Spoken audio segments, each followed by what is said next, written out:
Hello friends, welcome to ரின் சமையல். இன்றைக்கி நம்ம ரின் சமையல் சேனலில் தட்டு நிறைய இருந்தாலும் பத்தாது, உடனே காலி ஆயிரும் ஈஸியான ஸ்நாக் ரெசிபி மொறுமொறுன்னு ஈவினிங் ஸ்நாக் சட்டுன்னு செய்யலாம். உருளைக்கிழங்கு இருந்தால் போதுங்க. இந்த ஸ்நாக்கை மொறுமொறுன்னு குழந்தைங்களுக்கு செஞ்சு கொடுத்தோம்னா எல்லாருமே விரும்பி சாப்பிடுவாங்க. வீட்டில் இருக்கும் குறைவான பொருட்களே போதுங்க, மொறுமொறுன்னு ஈவினிங் ஸ்நாக் ரெடி பண்ணலாம். ஈவினிங் ஸ்நாக்குக்கு டீ கூட வச்சு சாப்பிட்றதுக்கு இந்த டீ டைம் ஸ்நாக் ரெசிபியான சிப்ஸு சாப்பிட ரொம்பவே டேஸ்ட்டாக இருக்கும். ரின் சமையல் சேனலை சப்ஸ்கிரைப் பண்ணிக்கோங்க. பக்கத்தில் இருக்க ஆளுன்ற பெல்லைக்கான கிளிக் பண்ணி வச்சுக்கிட்டிங்கன்னா நான் போடுற வீடியோ உடனே உங்களுக்கு நோட்டிஃபிகேஷனில் வந்துடும். உருளைக்கிழங்கு சிப்ஸு செய்கிறதுக்காக 1 கப் அளவு அவல் எடுத்திருக்கேன். லேசான வெள்ளை அவல் தான் நான் எடுத்திருக்கேன். அதிகமாக அவல் தேவைப்படாது. 1/4 கப் அளவு அவல் இருந்தால் போதுங்க. மிக்ஸி ஜாரில் சேர்த்துட்டு நைஸாக அரைச்சி எடுத்துக்கணும். அவல் மொறுமொறுப்பாக இருந்ததுன்னா மிக்ஸி ஜாரில் சேர்த்து அரைக்கிறதுக்கு ஈஸியாக இருக்கும். இதை ஒரு பிளேட்டுக்கு மாற்றி வச்சிடலாம். உருளைக்கிழங்கு குச்சி சிப்ஸு செய்கிறதுக்காக 1/4 கிலோ அளவு உருளைக்கிழங்கு எடுத்திருக்கேன். குக்கரில் சேர்த்துட்டு நல்லா வேக வச்சு எடுத்து வச்சுருக்கேன். தோல் எல்லாத்தையும் உரிச்சிட்டு கட்டிகள் இல்லாமல் மசிச்சு எடுத்துக்கங்க. ஸ்பூனை வச்சு நல்லா மசிச்சு எடுத்துக்கலாம். உருளைக்கிழங்கு சின்ன சின்ன சைஸில் இருக்கனால நிறையா இருக்க மாதிரி இருக்கும். பெரிய உருளைக்கிழங்காக இருந்ததுன்னா 2 உருளைக்கிழங்கை வேக வச்சு எடுத்துக்கங்க, சரியாக இருக்கும்.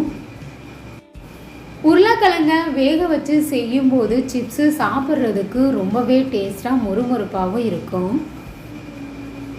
மசிச்சு எடுத்தாச்சு. இதை ஒரு பவுலுக்கு மாற்றிடலாம். இது கூட பொடிசாக கட் பண்ணி வச்சுருக்க கொத்தமல்லி இலைகள் சேர்த்துக்கங்க.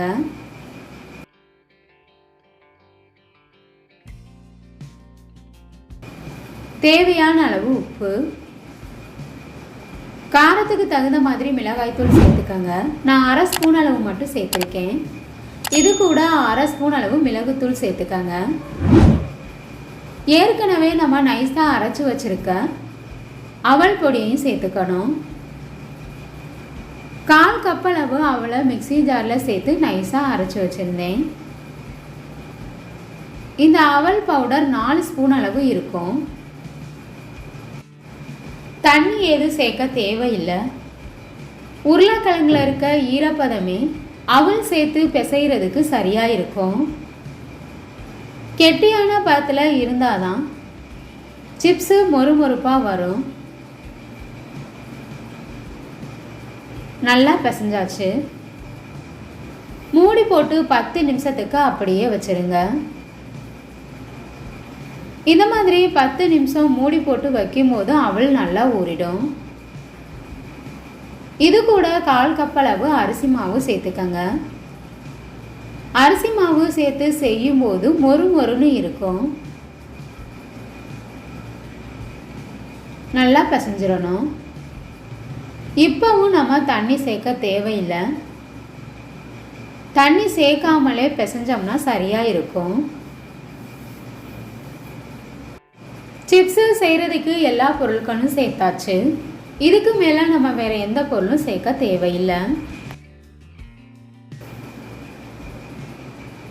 மாவு ரெடி ஆயிடுச்சு.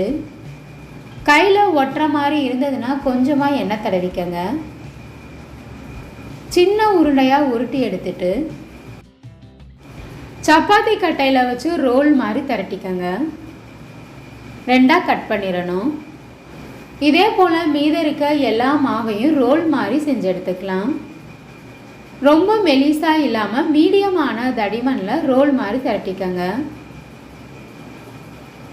எல்லா மாவையும் திரட்டியாச்சு. பொரிக்கிறதுக்கு ரெடி ஆயிடுச்சு. ஒரு கடாயில் பொரிக்கிறதுக்கு தேவையான அளவு எண்ணெய் சேர்த்துக்கங்க.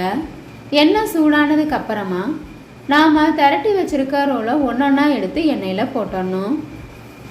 அடுப்பை மீடியம் ஃப்ளேம்லேயே வச்சுக்கோங்க. ஒரு பக்கம் வெந்ததுக்கு அப்புறமா அடுத்த பக்கம் திருப்பி விட்டுருங்க. அப்பப்போ திருப்பி விட்டு வேக வச்சுக்கணும். மீடியமான ஃப்ளேமில் வச்சு பொரிக்கும் போது மொறு மொறுன்னு இருக்கும்.